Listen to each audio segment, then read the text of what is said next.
Amados hermanos, que el Señor nos bendiga en esta tarde. Queremos darle gracias al Señor una vez más por permitirnos que podamos todavía con libertad proclamar su palabra. Así es que en esta tarde yo quiero invitarte, amado hermano, a que inclines tu cabeza. Vamos a invocar el nombre del Señor. Señor, queremos darte gracias por tu amor y tu misericordia. Gracias por tu presencia en medio nuestro. Gracias porque tú tienes el control absoluto de todo. Y en medio de esta pandemia, Dios mío, tú sigues teniendo el control. Y también, sobre todo, tienes el control de nuestra vida. Nos estás guiando y dirigiendo a tu hogar glorioso. Gracias, Señor. Y en esta tarde queremos pedirte que tu Santo Espíritu hable a nuestro corazón. Toque nuestra vida, Señor. Gracias por tu amor y tu misericordia. Te adoramos, Señor, en el nombre de Cristo Jesús. En esta tarde he preparado un tema un poco interesante. Lleva por título Esperanza en medio de la adversidad. Déjame decirte, amado hermano, que los hombres y mujeres, los seres humanos, somos completamente diferentes. Nos vestimos de diferente manera, actuamos, cada uno es diferente de otro. Somos diferentes en los gustos, tenemos diferente coche, diferente ropa, diferente comida, tenemos unos gustos diferentes con respecto a la música, las costumbres son completamente diferentes y aún nuestros propósitos son diferentes los unos de los otros. Inclusive en peso, unos están más excedidos de peso que otros son más altos y otros más bajos, aún el mismo color de la piel. Pero hay algo que es común a todos, no importa quién quiera que seas tú. El dolor es una circunstancia, una situación, una experiencia común para todos. Las lágrimas fluyen a través de las mejillas de blancos y negros, de hombres, mujeres, niños y ancianos. Amado hermano, déjame decirte que en el año 64 después de Cristo se incendiaron la ciudad de Roma. Ante esta situación, Nerón culpó a los cristianos que ellos habían ocasionado este incendio, y a partir de ahí se inició una persecución implacable contra los cristianos. Nerón echó la culpa a los cristianos, los creyentes fueron perseguidos, eran considerados criminales, y la única razón por la cual eran considerados como criminales era simplemente por su fe, por haber depositado su confianza en Jesucristo. El apóstol Pedro escribe allá en la primera epístola de Pedro, capítulo 1, versos 1 y 2, dice la palabra del Señor: Pedro, un apóstol de Jesucristo, a los expatriados de la dispersión, elegidos según el designio de Dios Padre en santificación del Espíritu, para obedecer y ser rociados con la sangre de Jesucristo. Gracia y paz os sean multiplicadas. Ahí está la palabra de Dios, el Espíritu hablando a través de Pedro, y va a hablar acerca de que los cristianos, en medio del desprecio, en medio del maltrato que estaban experimentando, en medio de la humillación y la persecución, Pedro les anima a los hermanos diciendo que deben seguir firmes, dando buen testimonio en la situación en la que ellos se encontraban. Les recuerda para esto que no están solos, que quizás en medio del sufrimiento que estaban experimentando los hermanos es fácil decirlo, pero complicado hacerlo. Quizás me gustaría preguntarte a ti si alguna vez tú has sido maltratado. Y la verdad es que cuando alguna vez hemos sido maltratados, no es fácil uno aguantarse el deseo de quitarse. Pedro, mirando desde la óptica de Dios, quiere transmitir palabras de esperanza a estos hermanos que estaban sufriendo mediante la persecución que Nerón había iniciado. Volvamos nuevamente a mirar Primera de Pedro capítulo 1 verso 2. Dice la palabra del Señor: elegidos según el designio de Dios. Ahí nos vamos a quedar. El apóstol Pedro está dirigiéndose a unos que han sido elegidos según el designio. La palabra designio tiene que ver con propósito, tiene que ver con un plan. Dios les había elegido antes de la creación del mundo, los había designado, elegido por una voluntad soberana y amorosa para cumplir un propósito. La elección de Dios es soberana. Ese es realmente el patrón de Dios. Dios elige de acuerdo a su voluntad, de acuerdo a su criterio, de manera soberana. Miremos algunos versículos que nos van a mostrar cómo Dios hace lo que a él le parece que está bien.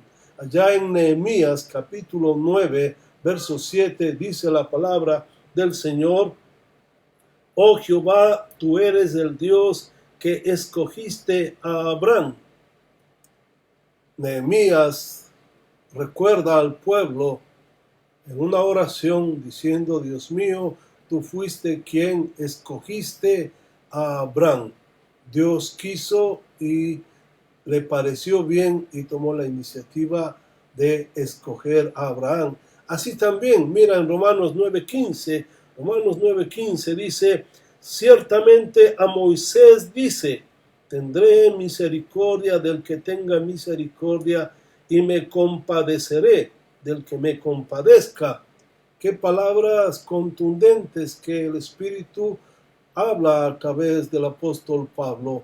Dios le dijo a Moisés cuando escogió a Jacob: yo escogeré al que yo quiera escoger.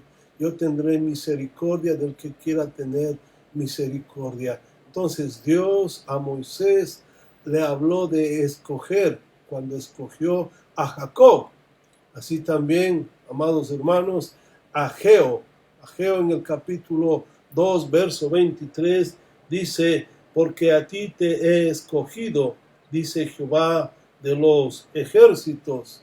Ageo también está hablando acerca del gobernador Zorobabel.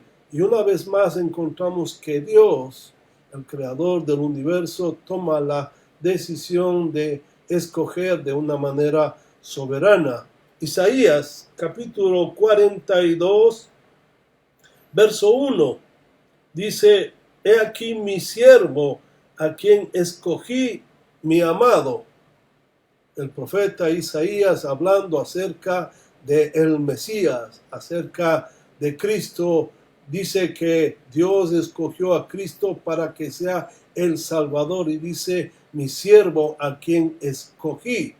Dios toma la decisión firme de escoger de acuerdo a su propia voluntad y de acuerdo a sus propios propósitos. Ahora mira, aproximándonos ya al Nuevo Testamento, el Evangelio de Juan, capítulo 15, verso 16, dice la palabra: no me elegisteis vosotros a mí, sino que yo os elegí y os puse. Hasta ahí.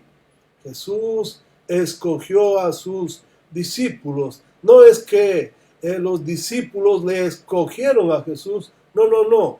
Dios, por su voluntad soberana, tomó la decisión de escoger. Y en este caso, Jesús escogió a quienes iban a estar participando en ese ministerio de 3 años.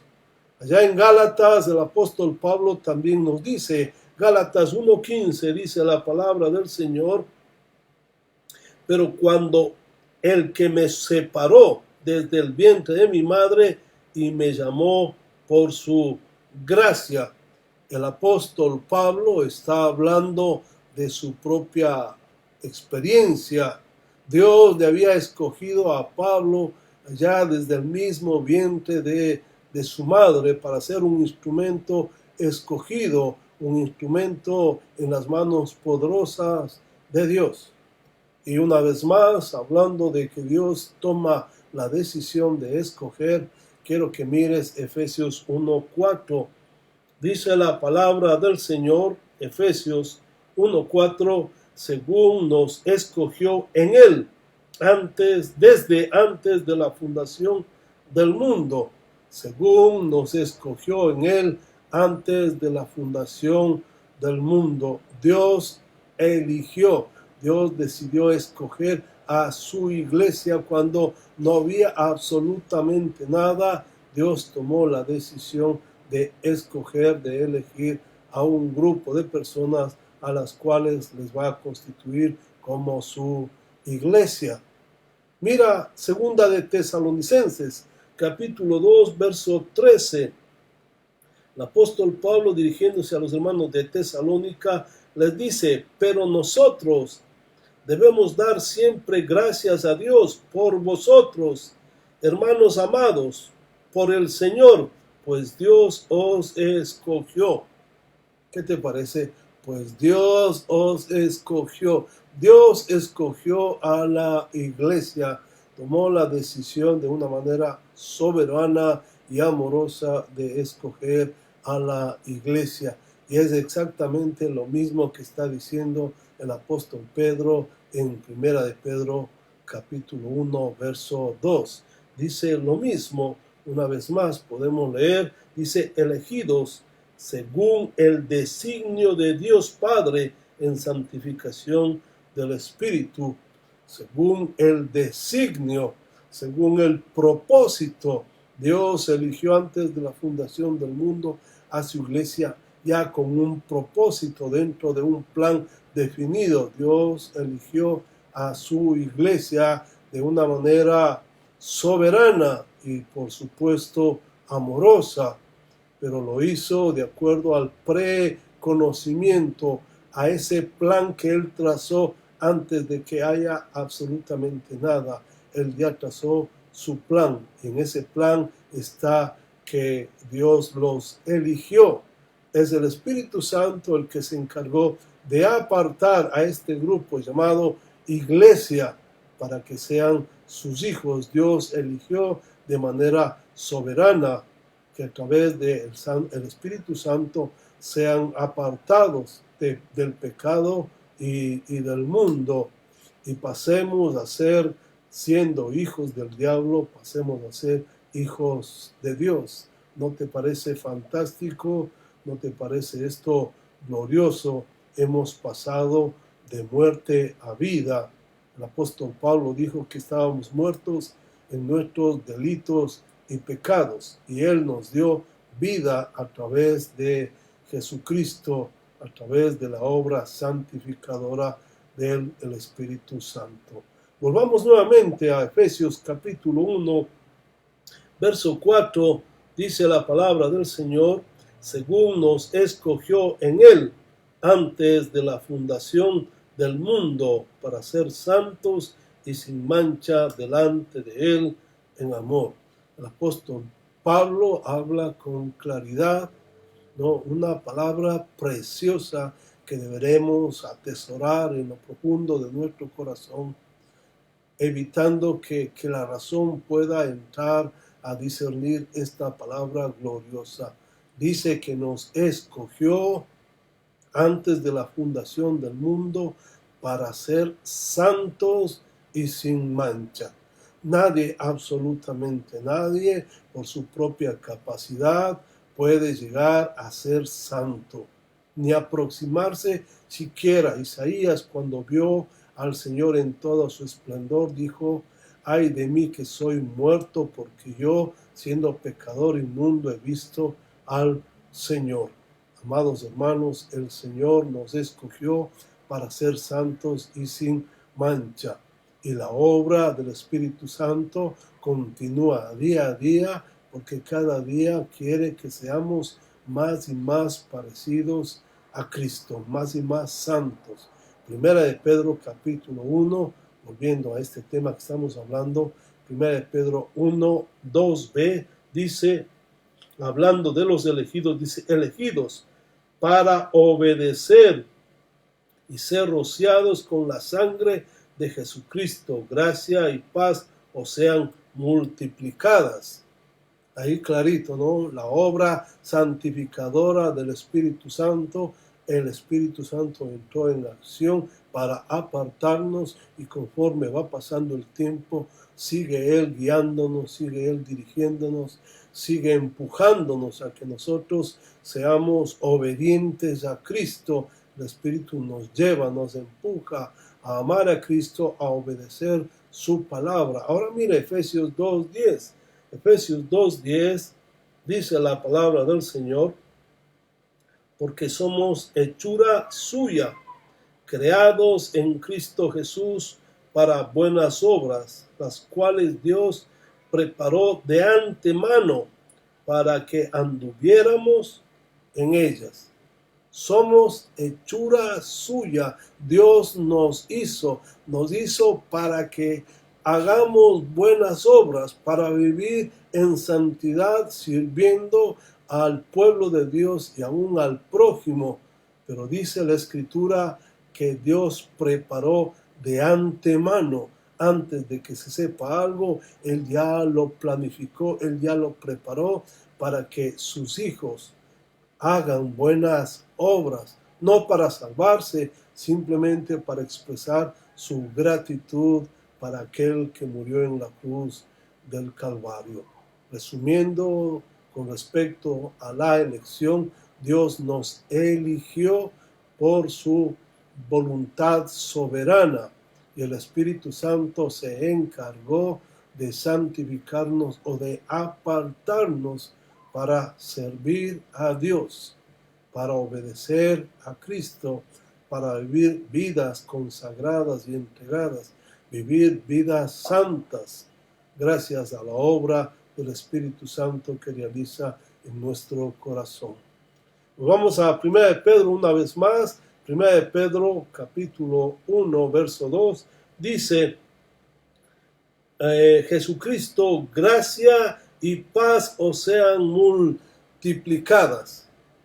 La salvación es el regalo más preciado que todo ser humano anhela. La salvación es una gracia, es un regalo de Dios. Y este regalo de Dios nos conduce a vivir en paz, a disfrutar de intimidad, de comunión con Dios, y eso produce paz, tranquilidad, sosiego. En medio de esta pandemia en la que estamos viviendo, la presencia, la comunión y la intimidad con nuestro Señor hace que vivamos confiados, en paz, gozosos, sabiendo que Él está guiando nuestra vida. Pedro lo que desea es que la gracia y la paz que viene de la íntima relación con el Señor sea abundante con los hermanos. Ahora mira el versículo 3 lo que dice. Primera de Pedro 1:3. Dice, bendito sea el Dios y Padre de Jesucristo, Señor nuestro, que según su gran misericordia nos hizo renacer para una esperanza viva por medio de la resurrección de Jesucristo de entre los muertos. Pedro alaba, adora, honra, glorifica al Señor por su abundante misericordia. Él ha gestado, Dios ha provocado darnos vida, ha provocado un nuevo nacimiento, siendo indignos pecadores que no merecemos absolutamente nada. Él nos ha dado una nueva vida y esa nueva vida se va desarrollando mediante una esperanza viva. Ahí en lo profundo de nuestro ser hay una esperanza que nos anima, que nos empuja a seguir firmes adelante sin desmayar. En la vida, amados hermanos, encontraremos momentos difíciles, complicados y aún dolorosos. Pero siempre debemos recordar que esa situación que estemos viviendo no es el fin, no es el capítulo final. Todavía el final está más adelante, porque el capítulo final habla de que los creyentes, los hijos de Dios, viviremos por la eternidad en el cielo, disfrutando de íntima comunión con el Dios eterno y soberano, con el Creador del universo, en una comunión íntima y amorosa. Por lo tanto, ¿quién se preocupa que el camino sea malo cuando el camino te conduce al hogar que tanto anhelas? ¿Por qué preocuparnos o angustiarnos o desesperarnos cuando nos estamos enterando que nuestro planeta se va marchitando, se va muriendo? ¿Por qué preocuparnos si sabemos con toda certeza y seguridad que estamos en esta tierra de paso y nosotros vamos caminos al hogar eterno? Nunca olvides de eso, que nuestra ciudadanía no está aquí en esta tierra, sino en el cielo. Nosotros estamos de paso. Pedro habla de una esperanza viva, algo que en lo profundo de nuestro ser nos anima a seguir firmes, basados, sustentados en una realidad gloriosa, en la realidad de que Cristo resucitó, que Cristo salió de la muerte para declarar su victoria soberana. Dios llevó al Hijo por pruebas dolorosas antes de que Él pueda experimentar esa resurrección. Cristo pasó por momentos difíciles hasta morir en una cruz y luego ser resucitado. Amados hermanos, nos llevará el Señor con toda seguridad a través de las dificultades. No importa lo que pase, no importa lo que suceda, Él sigue sosteniéndonos, Él sigue guardándonos. Jesús dijo que estamos guardados y protegidos en su mano poderosa y que nada ni nadie nos apartará de Él. Aunque sean o aunque experimentemos ciertos momentos dolorosos, el Señor sigue teniendo el control y lo que nos espera es una vida gloriosa. Por eso, hermanos, nuestra esperanza es viva. No es esa esperanza que la persona que no cree tiene, esa esperanza fantasiosa. Esperan ganarse la lotería.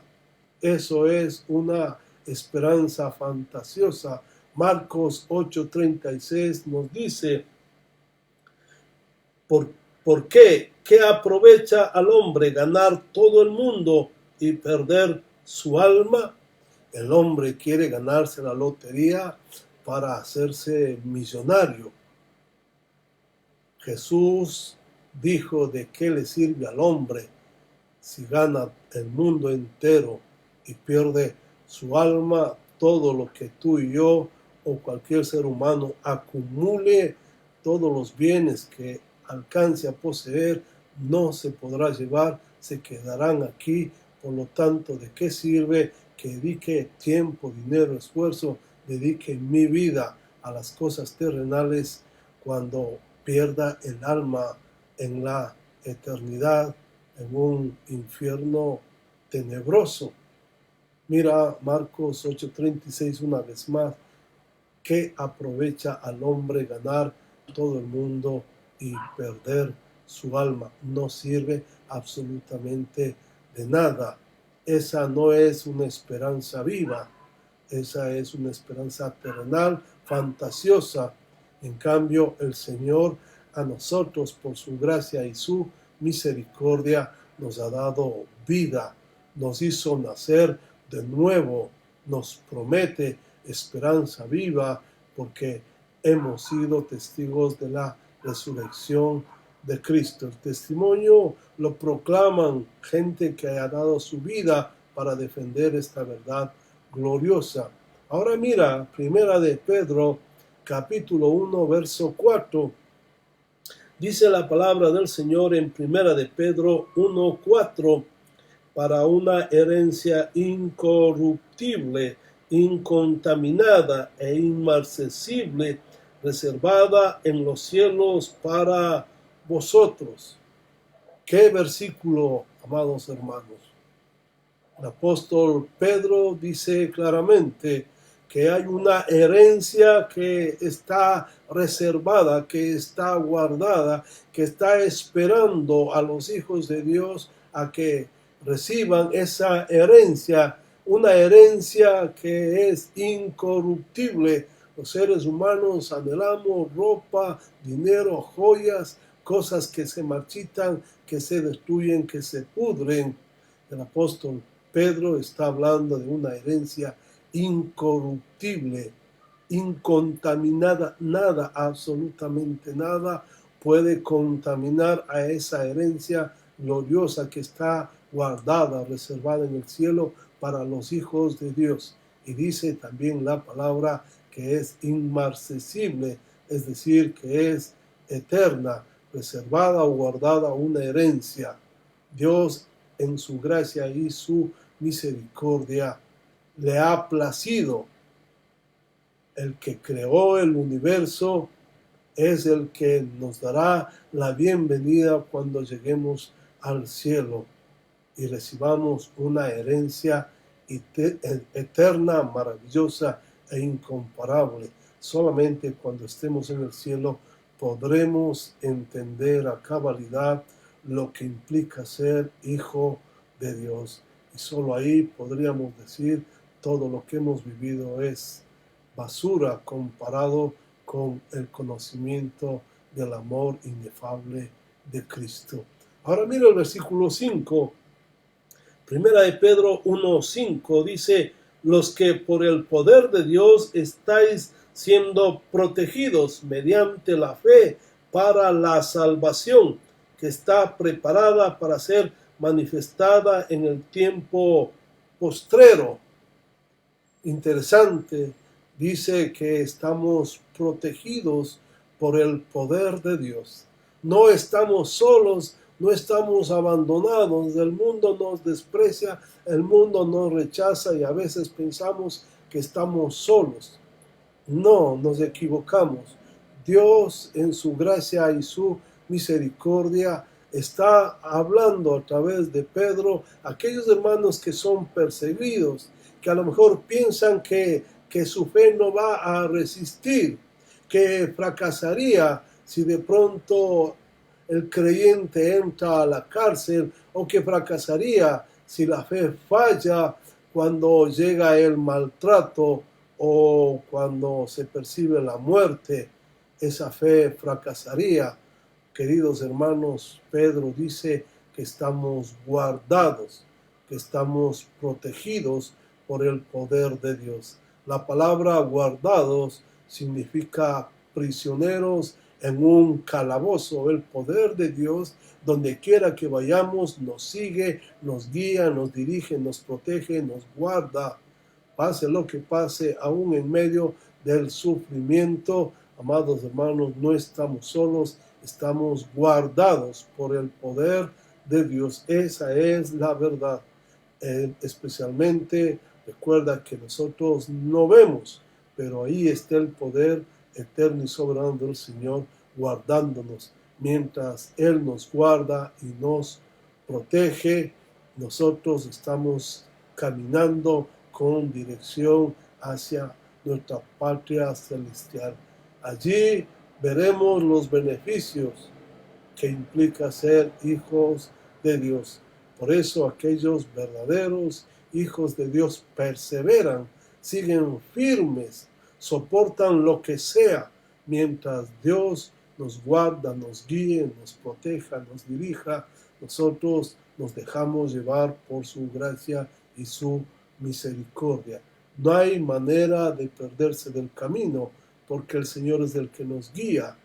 No hay peligro de desviarnos en el destino final, si es el mismo Espíritu Santo el que nos está llevando por caminos aún complicados y difíciles.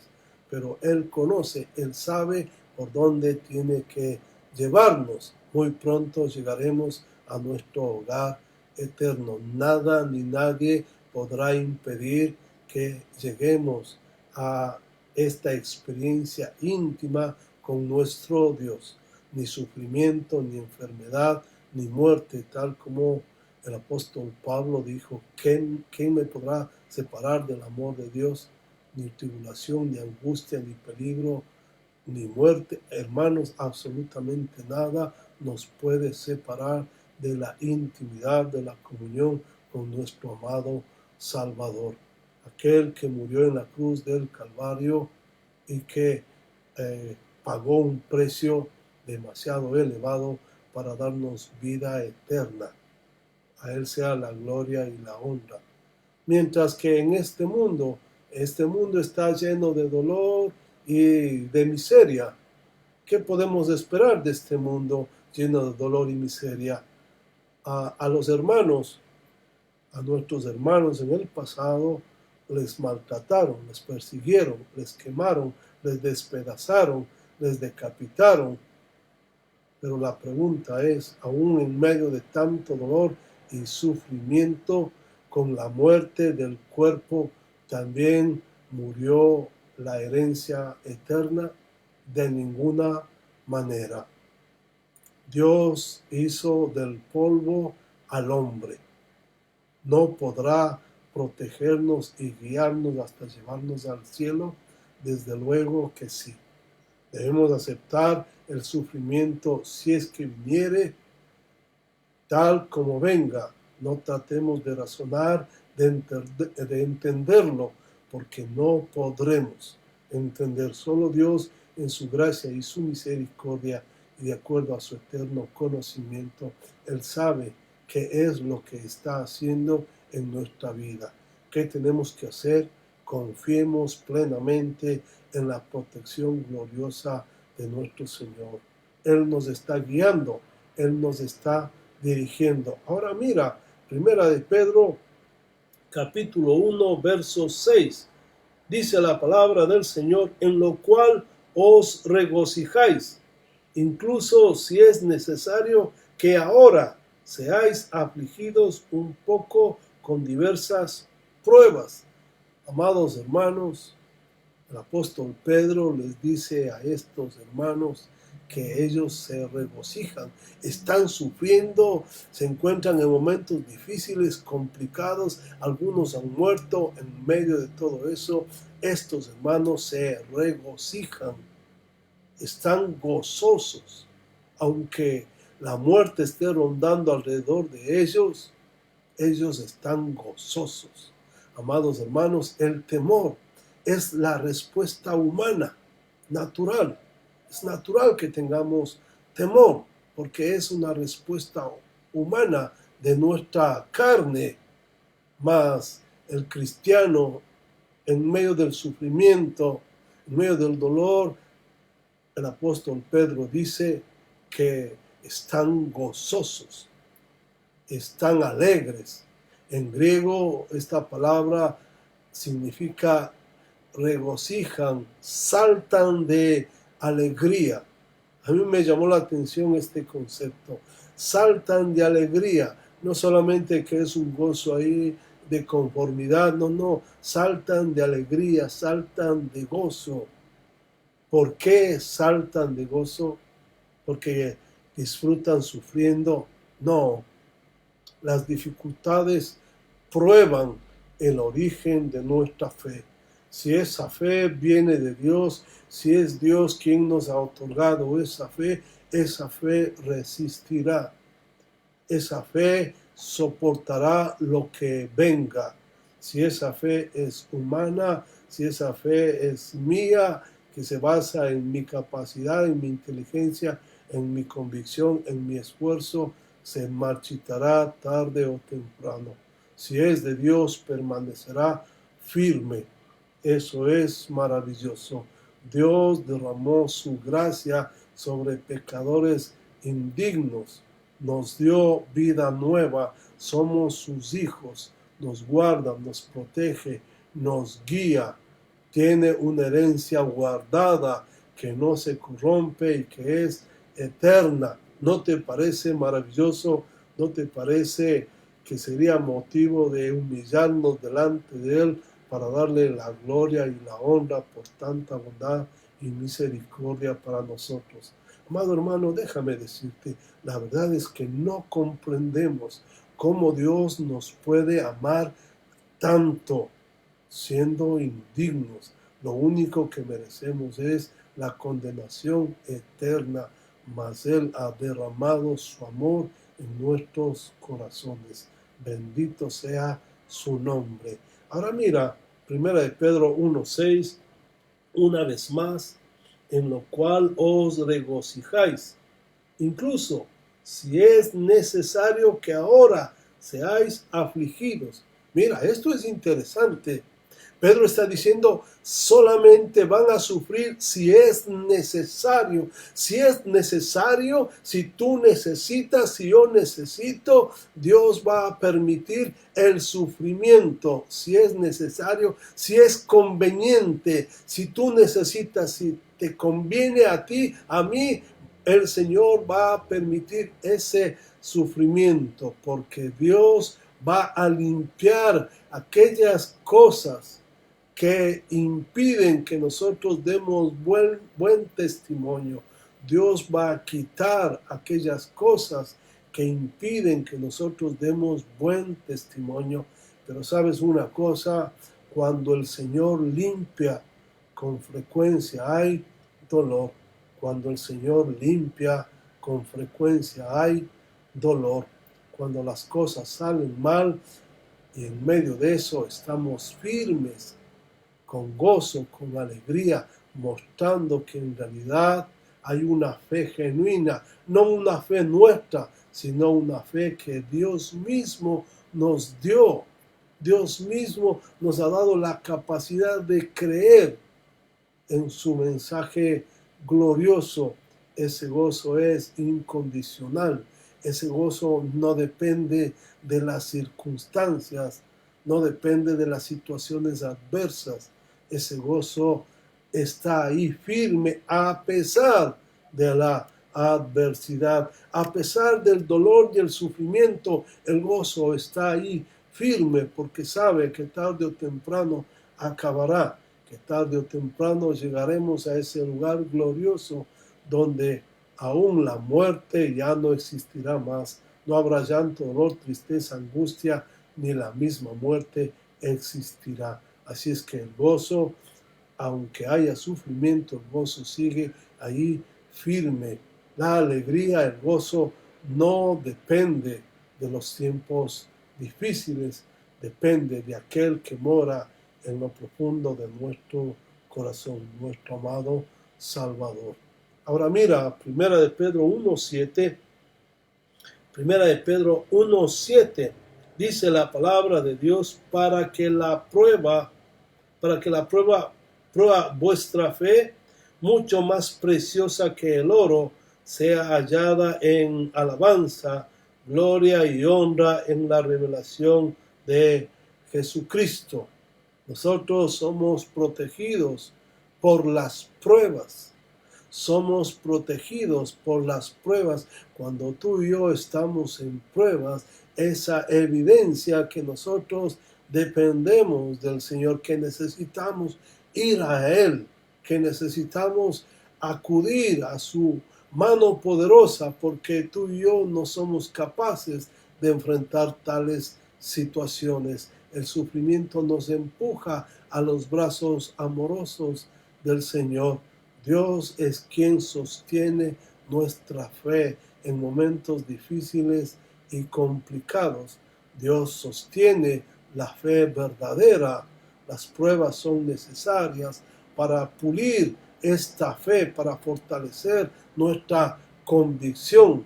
Las pruebas, además de eso, nos enseñan a ser humildes. Las pruebas nos enseñan a ser humildes. Las pruebas doblegan nuestro orgullo.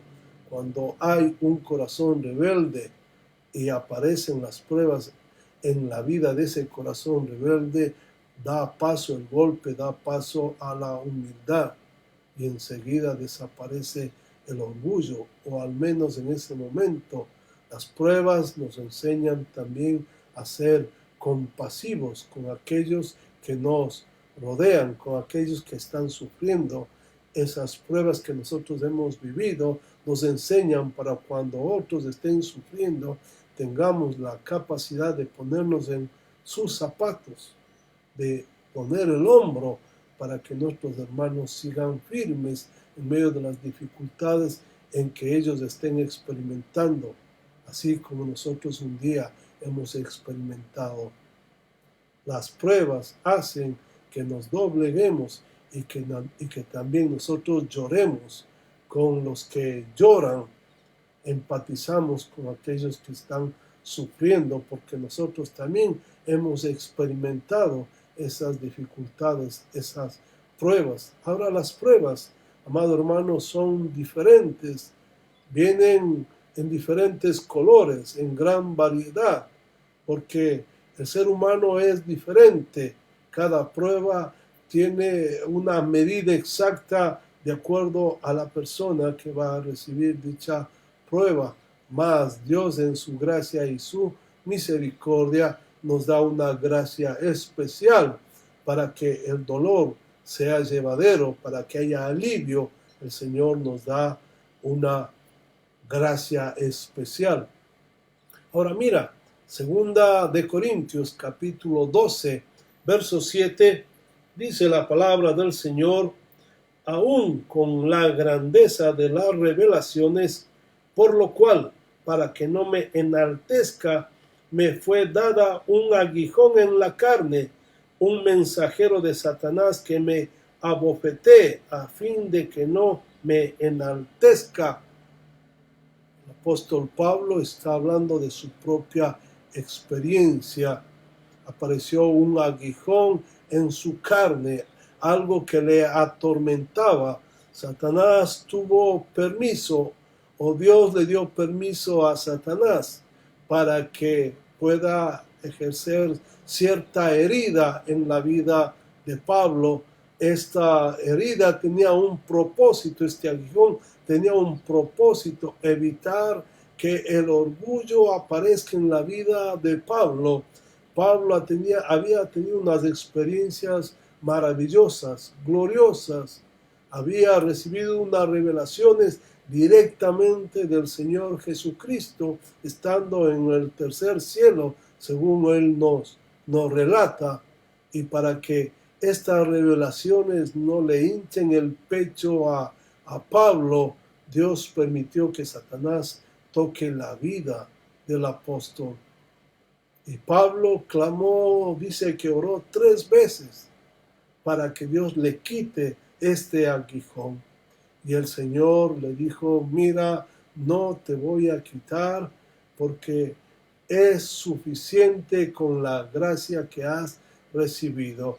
Es suficiente para soportar, para sobrellevar ese aguijón con la gracia que has recibido.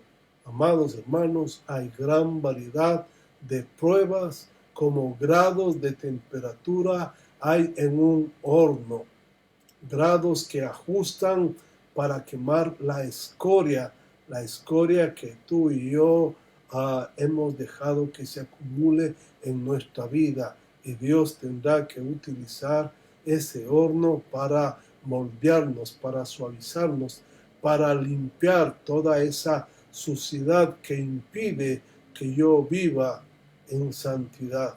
Es un fuego de Dios que permite a que se muestre la autenticidad de la fe, la autenticidad de mi cristianismo. Mira, primera de Pedro 1:8, dice la palabra del Señor en primera de Pedro 1:8: a quien amáis sin haberlo visto, en quien aún no viéndolo, pero creyendo os alegráis con gozo inefable y glorioso.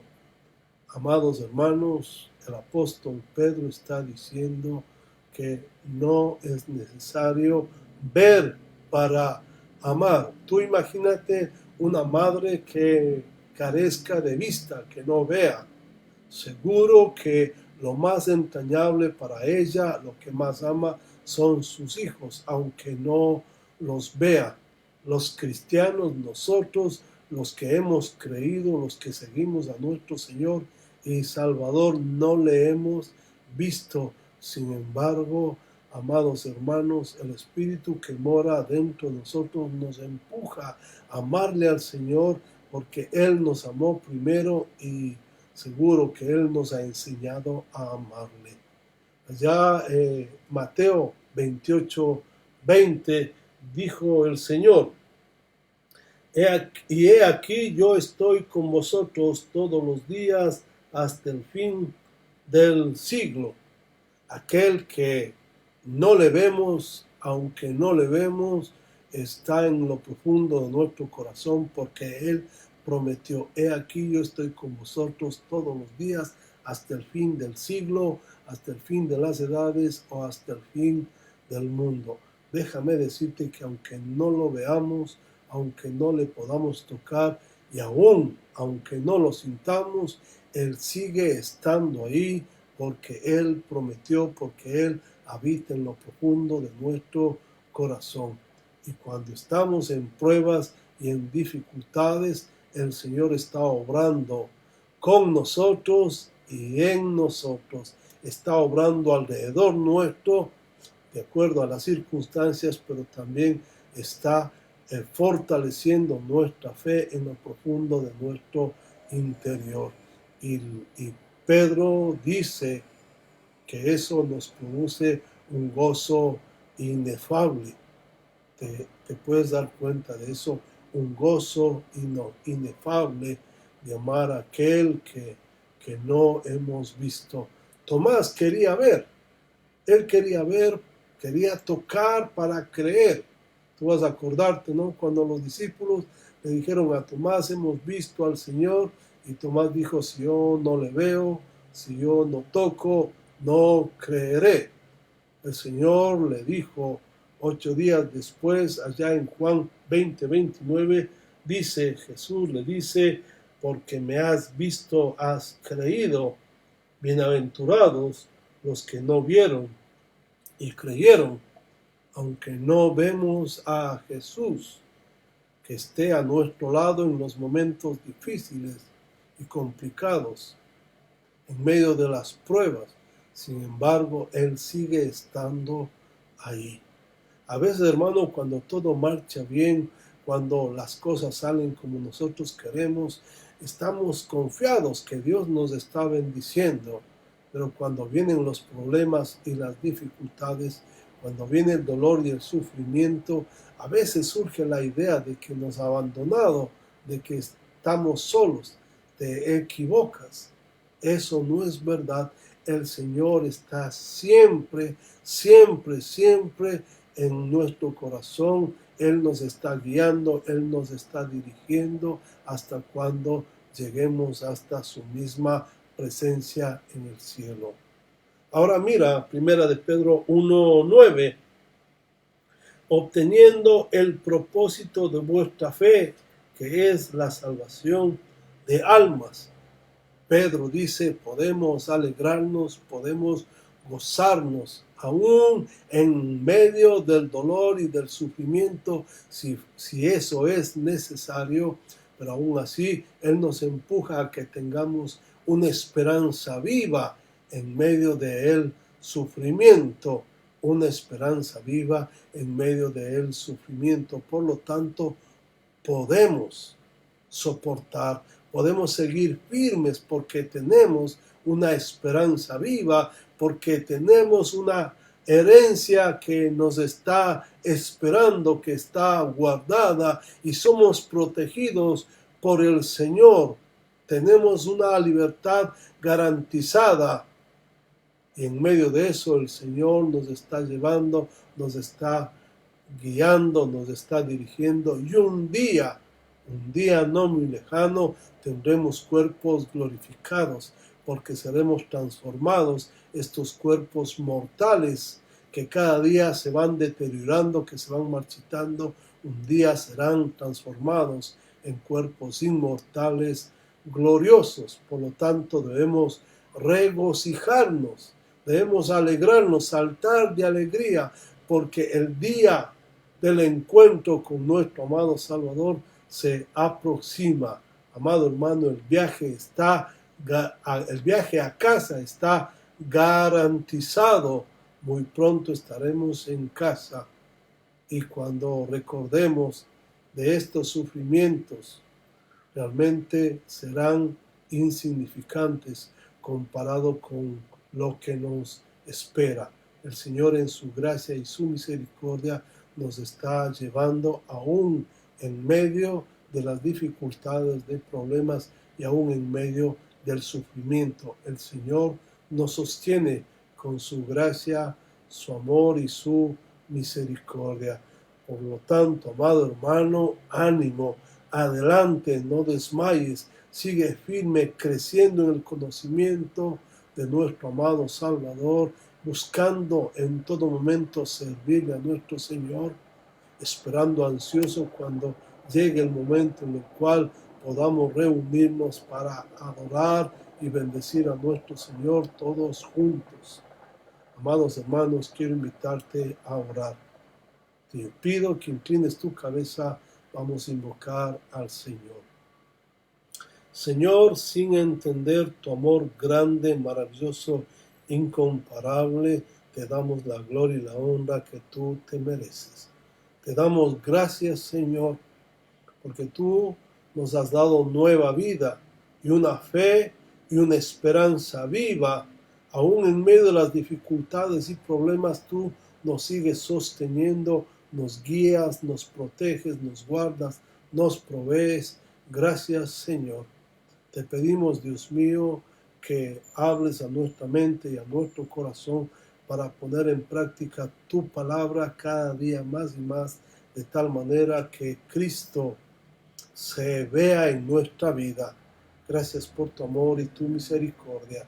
Te adoramos, Señor, en el nombre de Cristo Jesús. Amén.